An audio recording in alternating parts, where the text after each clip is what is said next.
Yarn architecture. So in this we are going to discuss like how different daemons in Yarn interact with each other and how they enable this process of overall execution of various types of job on big data clusters. So we have here master worker architecture again. So this is our master machine and these are our worker machines.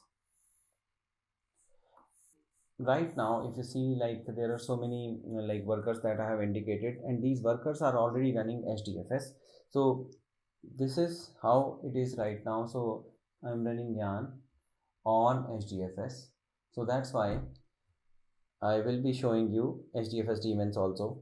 So this is HDFS and this is Yarn. So HDFS and Yarn, this is logical architecture. Logically this is how it looks like, and physically this is all distributed. The name of the daemon, this is basically worker machine. This is worker machines, all are worker machines, and these are basically master machines. I am showing only one master. This is master machine,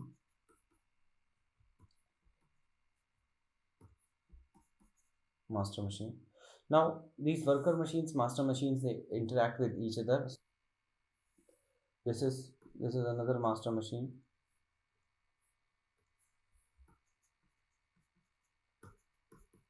and this is our data node, and let's say this is our daemon. So you know, like there is one daemon which is running here. Also we have daemons running, JVM daemons running, and if you see, like we have another JVM daemon running. So let's say this is HDFS related daemon, this is also HDFS related daemon, HDFS related daemon, and red color, let's say Yarn related daemon. So let's say this is HDFS master daemon, and master daemon is called name node. Let's say this is name node, and this one is my data node. This is data node. So I'm writing DN, data node, data node, data node.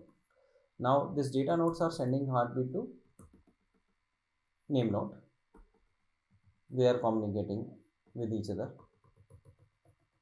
This is happening. Then we discuss that.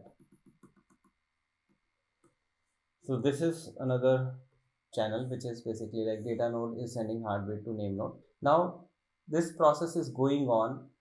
So what I will do, I will focus only on Yarn related stuff, and I will ignore this communication which is already happening in parallel.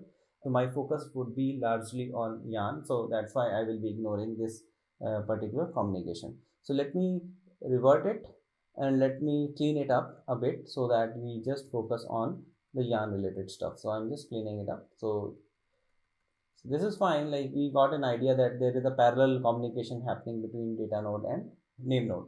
This is my worker and then this is master. Now actually we want to focus here. So there is a communication happening between node manager. This is called node manager,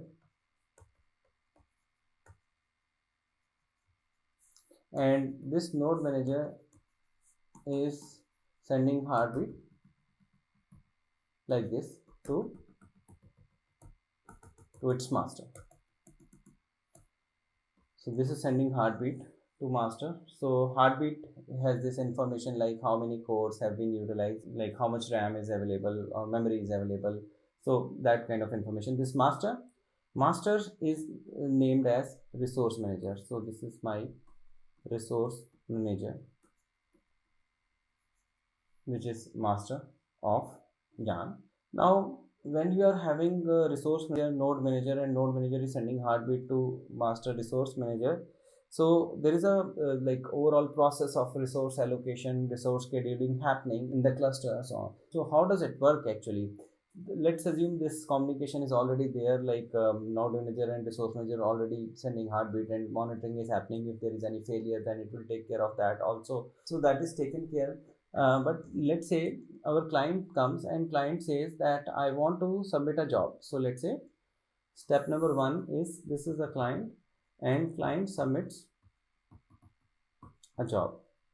So I should call it an application because term has changed in Yarn. Earlier we used to call it jobs. So I'm saying submits an application, and let's say this application is going to CEO. This is, let's say I'm giving you this real world analogy that CEO, and these are all workers or employees of this company, and employees are reporting to CEO.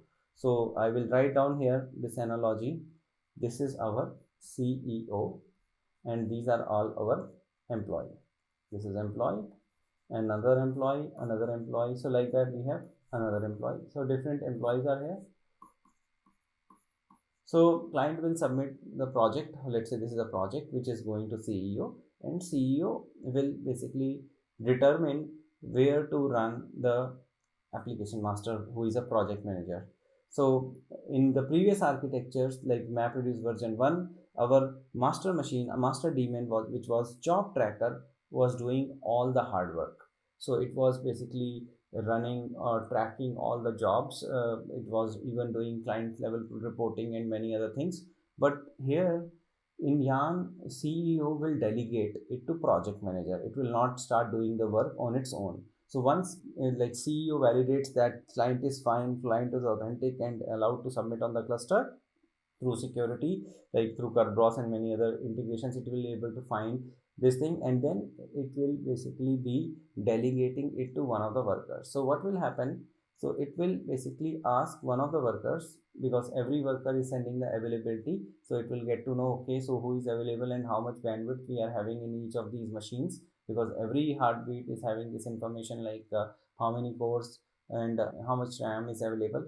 So CEO will delegate it to one of the employees. So let's say this is the employee, and here the employee is having a JVM, which is, let's say this JVM is application master. So it will delegate, this is application master. This application master is not a daemon, it's a JVM, because if it is a daemon then it will run for long duration, but application master is only executing because there is an application that was submitted by the client. So step number 1 is to submit an application.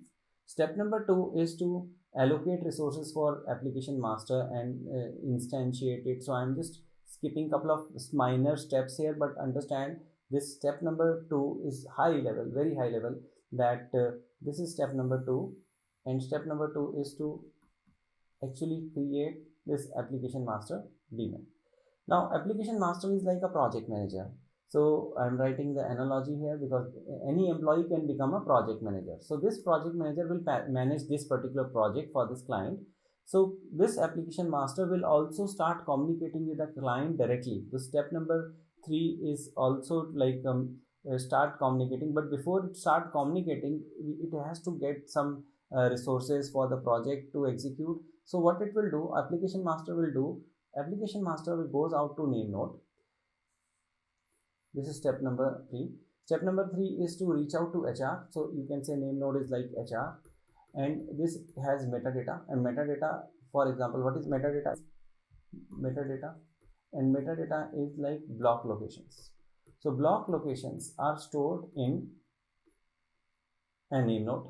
So you will get the block locations before project manager starts doing the project. It needs resources. So for getting the resources, it will request HR to give the resources. It will give the resources like which block is located where. These are block locations. So let's say my blocks on which I am working. So let's say I'm maybe sorting a file which is having, let's say, 3 distinct blocks. So I'm ignoring the replication factor right now because replication is a concept for providing fault tolerance in HDFS. So our focus has shifted from HDFS to Yarn. So that's why I will not be talking about replicated blocks. I will be talking about distinct blocks. So let's say my application master requests name node, like where are the block locations. So it will get to know the block locations from name node. So once we know the block locations, then it will go back to CEO and it will say that I need, let's say this is a step. This is step number 4. Step number 4 is to request resources on the preferred machines. So this PM asks HR, where are the resources? Where are the blocks through block location? Which machine stores which blocks? So it will get to know this information from there, and application master reaches out to resource manager and it will request resource manager that I need mappers. Let's say I'm talking about MapReduce, or maybe it can be executors also, but right now just understand I'm more interested in yarn concept rather than diluting it with the specifics of the technology of Spark. So that's why I am just saying that this application master will request resource manager that I need, let's say, 3 mappers. I need 3 mappers because the 3 blocks, let's say this is block number 1. Let's say my blocks are like this. This is block number 1. This is block number, let's say, 2. And this is, let's say, block number 3. So we have, let's say, 3 blocks, block number 1, block number 2, block number 3, or maybe let's say we have only 2 blocks. Let's say we have only 2 blocks. These are the 2 blocks. So my mapper needs to be created, and the project manager will request CEO that I need 2 mappers to execute on machine A and machine C. So it is also informing the project manager the preference. So the project manager is informing CEO the preference to run these mappers.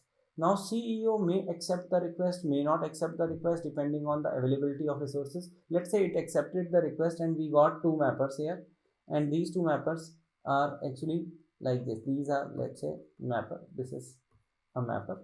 These are actually working on the block, and this is another mapper. So this is another mapper. So these mappers will start working in parallel. So if you remember MapReduce physical architecture, that process will start now. It will start reading data from blocks. It will start doing shuffle and sort. It will start doing this reduce phase and everything. So these mappers will start to come into picture. Now these mappers will also start reporting in parallel to the project manager. So this is the project manager. So this mapper is reporting to project manager, and this mapper is reporting to the project manager. So this is basically reports to the mappers, and then this project manager is reporting directly to the client. This is reporting directly to the client, like how many mappers complete, how many reducers complete, what percentage is done.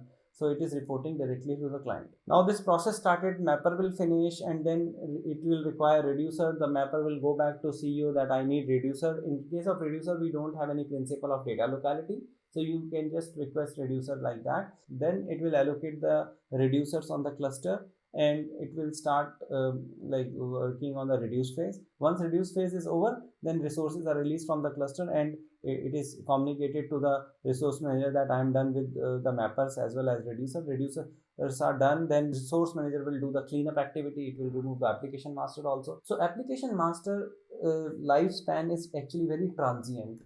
So it is only for the duration of the application. It's a transient, and number of application masters are equal to number of applications running on the cluster. Yeah. So overall, if you see this process, in this process we have so many things going on. I tried to simplify it to remove the complexity, but the main thing is the CEO is doing like now taking attendance of all the employee, tracking the project manager, and CEO is also responsible for resource allocation. Now project manager is directly reporting to the client. It is doing the micromanagement because it is tracking all the mappers. So you can see a lot of things have been delegated. If you have to scale a company, you can scale a company only by delegating your work. Like if you are a CEO of a company, you can delegate a lot of your work to project manager. So project manager is doing a lot of work here. So that's why this yarn is much more scalable than MapReduce 1 architecture. MapReduce 1 architecture, we can actually have only 4,000 machines in a cluster maximum, but in yarn architectures you can have 40k machines. Yahoo did benchmark with 40k machines also, and then you will find many other scenarios having like yarn more than 50k machines also. So you will find yarn is much more scalable than MapReduce version 1 because yarn master daemon is not doing a lot of hard work. It is delegating it to the application master or the project manager. Now if master goes down, then definitely you can have another master which is like providing the high availability architecture, but I am not going into high availability architecture because that is another discussion from administration point of view. So if you have any questions, you can ask on the forum, but hope this gives you some idea like how the overall processes are working.